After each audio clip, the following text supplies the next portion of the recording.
કેમ છો મારા મિત્રો? સમાચાર સવારમાં આપનું સ્વાગત છે। વિડીયોમાં જોડાયેલા નવા દર્શકો ચેનલને સબસ્ક્રાઇબ કરી લો અને જૂના દર્શકો વિડીયોને લાઇક કરી દો। તો ચાલો જોઈએ આજના તાજા અને સૌથી મોટા સમાચાર। કડાકા ભડાકા સાથે થશે ચોમાસાની એન્ટ્રી। હવામાન નિષ્ણાંત અંબાલાલ પટેલ દ્વારા વરસાદને લઈને વધુ એક આગાહી કરી છે। આગાહી અનુસાર રાજ્યમાં ચાલુ વર્ષે ચોમાસાની એન્ટ્રી કડાકા ભડાકા સાથે શાનદાર રીતે જોવા મળશે।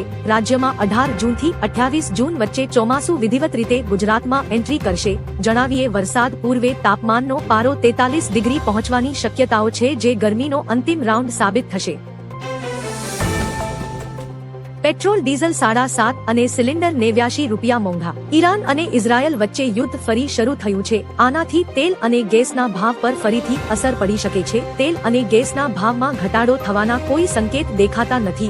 મે મહિનામાં પેટ્રોલ અને ડીઝલના ભાવમાં પ્રતિ લિટર આશરે 7.5 નો વધારો થયો છે, જેમાં સતત 4 વખત વધારો થયો છે। ઘરેલું એલપીજી સિલિન્ડરના ભાવ આશરે 89 રૂપિયા વધીને 942 થયા છે અને કોમર્શિયલ સિલિન્ડરના ભાવ 1773 વધીને 3100 રૂપિયા થયા છે।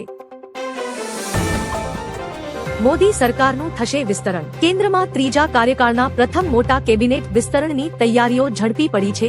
આ મહિને અથવા આગામી મહિને પીએમ મોદી કેબિનેટ વિસ્તાર કરી શકે છે।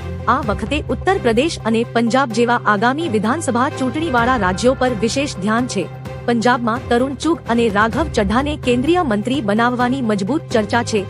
તરુણ ચુગને મહત્વનું મંત્રાલય અને રાઘવ ચડ્ઢાને નાણાં રાજ્ય મંત્રી બનાવવાની સંભાવના છે। ચોમાસાએ ગતિ પકડી। દક્ષિણ પશ્ચિમ ચોમાસાએ ગતિ પકડતા દેશના મોટાભાગના વિસ્તારોમાં વરસાદી માહોલ જામ્યો છે। હવામાન વિભાગના જણાવ્યા મુજબ ચોમાસું મહારાષ્ટ્ર, આંધ્રપ્રદેશ અને તેલંગાણામાં સક્રિય થયું છે અને ઉત્તર પૂર્વના રાજ્યોમાં પણ પહોંચી ગયું છે। સાનુકૂળ વાતાવરણને કારણે આગામી 2 થી 3 દિવસમાં તે ઓડિશા અને પશ્ચિમ બંગાળમાં પ્રવેશ કરશે। સમયસર વરસાદના આગમનથી ખેડૂતોમાં ભારે ખુશી ફેલાઈ છે। રાજકોટમાં ડ્રગ્સને લઈને બાબા બાગેશ્વરનું મોટું નિવેદન। બાબા બાગેશ્વરે રાજકોટમાં જણાવ્યું કે ગુજરાત સહિત સમગ્ર દેશમાં ડ્રગ્સનું વધતું વ્યસન દેશ અને યુવા પેઢી માટે ગંભીર ખતરો બની રહ્યું છે। તેમણે યુવાનોને નશાથી દૂર રહેવાની અપીલ કરતા કહ્યું કે ડ્રગ્સના વ્યસની બનવા કરતા આધ્યાત્મિકતા, સારા સંસ્કાર અને પ્રવચનો સાથે જોડાવું વધુ સારું છે। તેમના મતે યુવાનો યોગ્ય માર્ગ પર આગળ વધે તો સમાજ અને રાષ્ટ્ર બંનેનું ભવિષ્ય વધુ ઉજ્જવળ બની શકે છે। 35 દિવસ બાદ ફરી ગુંજ્યા શાળાના ઘંટનાદ। રાજ્યમાં આજથી તમામ શાળાઓ ખુલી ગઈ છે। 35 દિવસના મોટા ઉનાળા વેકેશન બાદ ગઈકાલે ફરી એકવાર શાળામાં ઘંટનાદ ગુંજી ઉઠ્યા હતા। વેકેશન બાદ શૈક્ષણિક કાર્યનો પ્રારંભ થયો છે, જે 4 નવેમ્બર સુધી કુલ 120 દિવસ શિક્ષણ કાર્ય ચાલશે। મહત્વનું છે કે રાજ્યની સરકારી, ગ્રાન્ટેડ અને ખાનગી પ્રાથમિક, માધ્યમિક અને ઉચ્ચતર માધ્યમિક મળી કુલ 54,000 શાળાઓમાં શૈક્ષણિક કાર્યનો પ્રારંભ થયો છે। પાલીતાણામાં યાત્રાળુની બેગ લઈને ભાગ્યો સિંહ। પાલીતાણાના પવિત્ર શેત્રુંજય ગિરિરાજ પર્વત પર ફરી એકવાર સિંહ દેખાતા યાત્રિકોમાં ભયનો માહોલ સર્જાયો હતો। યાત્રા દરમિયાન પગદંડી પર અચાનક સિંહ આવી જતા લોકોમાં નાસભાગ મચી ગઈ અને ઘણા યાત્રિકોએ પોતાની યાત્રા અધવચ્ચે જ રોકી દીધી હતી। ગભરાટમાં કેટલાક યાત્રિકો બેગ અને સામાન રસ્તા પર છોડીને સુરક્ષિત સ્થળે ખસી ગયા હતા। આ દરમિયાન એક બેગ મોઢામાં દબાવીને સિંહ જંગલ તરફ લઈ જતો હોવાનો વિડીયો પણ સામે આવ્યો છે। વાલીઓ પર ભાવ વધારાનો માર। ગુજરાતમાં 8 જૂનથી નવું શૈક્ષણિક સત્ર 2026-27 શરૂ થતા જ વાલીઓ પર મોંઘવારીનો નવો બોજ પડ્યો છે। સીએનજીના ભાવ વધારાને કારણે સ્કૂલ વર્ધી એસોસિએશને મોટો નિર્ણય લીધો છે, જે અંતર્ગત સ્કૂલ વાનના ભાડામાં 200 રૂપિયા અને સ્કૂલ રિક્ષાના ભાડામાં 100 રૂપિયાનો વધારો કરાયો છે। પ્રથમ દિવસે શાળાઓમાં તિલક કરીને વિદ્યાર્થીઓનું સ્વાગત કરાયું હતું, પરંતુ વાહનોના ભાડા વધતા વાલીઓ ચિંતામાં મુકાયા છે। 14 વર્ષની સગીરાનું હાર્ટ એટેકથી મોત। રાજકોટમાં મામાના ઘરે પુરુષોત્તમ માસના પ્રસંગે આવેલી જામનગરની 14 વર્ષીય આનંદી મોદીનું રવિવાર 7 જૂનની સાંજે રમતા અચાનક હાર્ટ એટેક આવતા મોત નીપજ્યું। પરિવાર સાથે રેસ્ટોરન્ટમાં જમ્યા બાદ હોટેલ પરિસરમાં અન્ય બાળકો સાથે રમી રહેલી આનંદી અચાનક જમીન પર ઢળી પડી હતી। આ ઘટનાથી પરિવાર અને સમગ્ર પંથકમાં શોક છવાયો છે।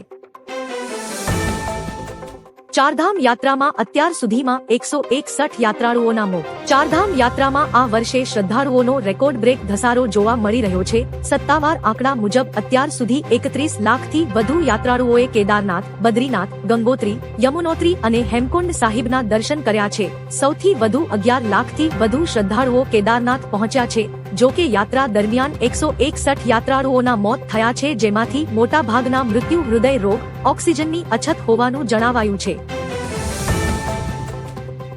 ગુંડાઓને જીએસ મલિકની ચેતવણી. ગુજરાત રાજ્યના 32મા ડીજીપી તરીકે જીએસ મલિકે આજે ચાર્જ સંભાળી લીધો છે. ચાર્જ સંભાળતાની સાથે જ નવા ડીજીપી જીએસ મલિકે ગુંડાઓને ચેતવણી આપી છે. મીડિયા સાથે વાત કરતા તેમને કહ્યું કે ગુનેગારોમાં પોલીસનો ડર રહે એ પ્રકારે કામગીરી થશે. સાથે જ તેમને કહ્યું કે ખેડૂતનો દીકરો હોય કે મર્સિડીઝ વાળા હોય, દરેકને એક સરખો ન્યાય મળશે. જણાવીએ કે જીએસ મલિક સીઆઈએસએફ માટે એડીજી અને બીએસએફ ગુજરાત ફ્રન્ટિયર માટે આઈજી તરીકે સેવા આપી હતી. બાબા બાગેશ્વર દરબાર પર પોલીસ ફરિયાદની માંગ. રાજકોટમાં બાબા બાગેશ્વરના દરબારમાં જાહેરમાં ભૂતો ધુણાવવાના મામલે સામાજિક અગ્રણી પુરુષોત્તમ પીપળિયાએ ઉગ્ર વિરોધ નોંધાવ્યો છે. તેમણે આ સમગ્ર ઘટનાને પ્રી પ્લાન્ડ ડ્રામા ગણાવી. ડાકીની શાકીની ધુણાવવા મામલે પોલીસને સુઓમોટો ફરિયાદ દાખલ કરવા અરજી કરવાની જાહેરાત કરી છે. પત્રકારો પર થયેલા હુમલાને નિંદનીય ગણાવીને તેમણે આયોજકો સામે કાયદાકીય કાર્યવાહી કરવાની માંગ કરી છે. દિલ્હીમાં ઇન્ડિયા ગઠબંધનની બેઠકમાં 23 પક્ષો એકસાથે. દિલ્હીમાં 2 વર્ષ બાદ ઇન્ડિયા બ્લોકની મહત્વની બેઠક યોજાઈ, જેમાં 23 વિપક્ષી દળો સામેલ થયા હતા. સોનિયા, રાહુલ, મમતા અને અખિલેશ જેવા દિગ્ગજ નેતાઓએ હાજરી આપી હતી, જ્યારે ઉદ્ધવ ઠાકરે વિડીયો કોન્ફરન્સથી જોડાયા હતા. શરદ પવારે ગઠબંધનને મજબૂત કરવા પર ભાર મૂકતા જણાવ્યું કે ભાજપ સામે લડવા માટે વર્તમાન સમયમાં તમામ સાથી પક્ષોએ એકજૂથ રહેવું અત્યંત જરૂરી છે. ટીએમસીમાં મોટું ભંગાણ. પશ્ચિમ બંગાળમાં મમતા બેનર્જીની પાર્ટી ટીએમસી પર મોટું રાજકીય સંકટ ઘેરાયું છે. ધારાસભ્યોના બળવા બાદ હવે તૃણમૂલ કોંગ્રેસના સાંસદોએ પણ પક્ષ છોડવાનો નિર્ણય કર્યો છે. પક્ષના વરિષ્ઠ સાંસદ કાકોલી ઘોષ દસ્તીદારે મોટો દાવો કર્યો છે કે તૃણમૂલના આશરે 20 સાંસદોએ ભાજપ પ્રેરિત એનડીએ ગઠબંધનને સમર્થન આપવાનું નક્કી કર્યું છે. આ સાંસદોએ પોતાના નિર્ણય અંગે લોકસભા અધ્યક્ષ ઓમ બિરલાને એક પત્ર પણ મોકલી આપ્યો છે. ટીમ ઇન્ડિયાની સૌથી મોટી જીત. ભારતીય ક્રિકેટ ટીમે અફઘાનિસ્તાન સામેની એકમાત્ર ટેસ્ટ મેચમાં ઐતિહાસિક જીત મેળવી છે. મેચના ત્રીજા દિવસે ભારતે 1 ઇનિંગ અને 300 રનથી પરાજય આપ્યો, જે ભારતની ટેસ્ટ ઇતિહાસમાં સૌથી મોટી જીત છે. અગાઉ 2018માં વેસ્ટ ઇન્ડિઝ સામે 1 ઇનિંગ અને 272 રનથી મળેલી જીત સર્વશ્રેષ્ઠ હતી. ભારતના 564ના જવાબમાં અફઘાનિસ્તાન પ્રથમ ઇનિંગમાં 152 અને બીજીમાં 112 રનમાં ઓલ આઉટ થયું હતું. મહાયુદ્ધના ભણકારા, ભારતીયોને દેશ છોડવા આદેશ. ઈરાન ઇઝરાયલ વચ્ચે યુદ્ધ ફરી શરૂ થયું છે. આ દરમિયાન ઈરાનમાં ભારતીય દૂતાવાસે ત્યાં રહેતા ભારતીયો માટે એક એડવાઇઝરી જારી કરી છે. ભારતીય નાગરિકોને શક્ય તેટલી વહેલી તકે ઈરાન છોડી દેવા આદેશ આપ્યો છે. લોકોને ઈરાનની મુસાફરી ટાળવાની પણ સલાહ આપવામાં આવી છે. પરિસ્થિતિ વધુ વણસે તો ભારતીય નાગરિકોને ઉપલબ્ધ સત્તાવાર સૂચનાઓનું પાલન કરવાની સલાહ આપવામાં આવી છે. ભારત અને નેપાળ વચ્ચે યુપીઆઈ લિંક લોન્ચ. ભારતના વિદેશ મંત્રી એસ જયશંકર અને નેપાળના વિદેશ મંત્રી શિશિર ખનાલ વચ્ચે નવી દિલ્હીમાં યોજાયેલી બેઠકમાં બંને દેશોના પેમેન્ટ સિસ્ટમને યુપીઆઈ સાથે જોડવામાં આવ્યા છે. આનાથી સીમા પાર નાણાકીય વ્યવહારો ખૂબ જ સરળ બનશે. આ ઉપરાંત ભારતે નેપાળને 2015ના ભૂકંપ પુનર્નિર્માણ અંતર્ગત 72 હેલ્થ ફેસિલિટી સોંપી છે અને ભાષા ટ્રાન્સલેશન માટે વોઇસ ફર્સ્ટ પ્લેટફોર્મ તૈયાર કરવા સમજૂતી કરી છે. ખાનસર કેસમાં મોટું અપડેટ. ખાનસર કેસમાં મોટું અપડેટ સામે આવ્યું છે. ખાનસર દ્વારા પટનાની સિવિલ કોર્ટમાં આગોતરા જામીન માટે અરજી આપવામાં આવી છે. આ કેસની સુનાવણી આજે મંગળવારના રોજ થશે. ખાનસર વિરુદ્ધ પટનામાં એફઆઈઆર નોંધાઈ હતી.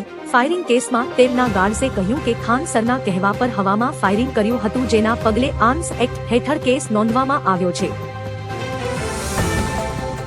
નેટવર્ક વગર બીએસએનએલ કોલિંગ સેવા શરૂ થઈ. બીએસએનએલે મોબાઈલ નેટવર્ક ન હોવા છતાં કોલ કરી શકાય તેવી સુવિધા શરૂ કરી, જે સુવિધા વાઈ-ફાઈ ટેકનોલોજી પર આધારિત હશે, જેમાં ફોન વાઈ-ફાઈ સાથે જોડાયેલો હોય તો વોઇસ કોલ શક્ય બનશે. હાલમાં ખાનગી ટેલિકોમ કંપનીઓ આ સેવા આપે છે, જ્યારે બીએસએનએલ માટે આ મોટું અપગ્રેડ માનવામાં આવે છે. આ પગલાથી નેટવર્ક નબળું હોય એવા વિસ્તારોમાં કોલ માટે મદદરૂપ થશે. આ સેવા માટે 5G સિમ તથા ફોનમાં વાઈ-ફાઈ સેટિંગ હોવું જોઈએ.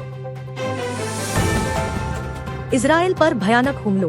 મિડલ ઈસ્ટમાં યુદ્ધ તેની ચરમસીમાએ પહોંચી ગયું છે. આ વચ્ચે ઈરાન અને હિઝબુલ્લાહે ઇઝરાયલ પર મિસાઇલ અને ડ્રોન હુમલો કર્યો છે, જેના કારણે ઇઝરાયલમાં સાયરન વાગ્યા અને એર ડિફેન્સ સિસ્ટમ સક્રિય થઈ છે. વધુમાં ઈરાને લેબનાન હુમલાનો જવાબ ગણાવ્યો હતો, જ્યારે ઇઝરાયલ તમામ મિસાઇલને હવામાં જ તોડી પાડવાનો દાવો કર્યો છે.